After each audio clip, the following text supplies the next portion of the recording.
Cara. O Grammy é uma daquelas coisas que eu, tipo, era muito distante pra mim.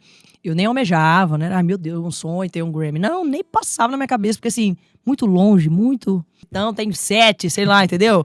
Imagina! Nunca, rapaz.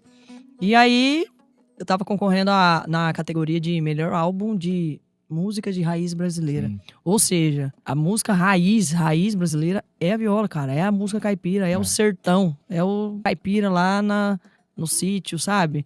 Não só aqui pra nós, mas a visão lá fora da raiz brasileira é essa. É a viola. Cara, você tá doido. O interior do Brasil é viola. A raiz brasileira é viola.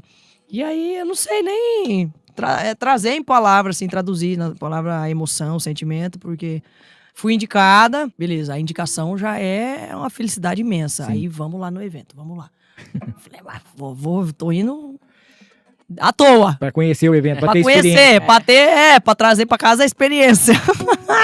E voltei pra casa com o Grammy, cara. Legal. Não, é surreal.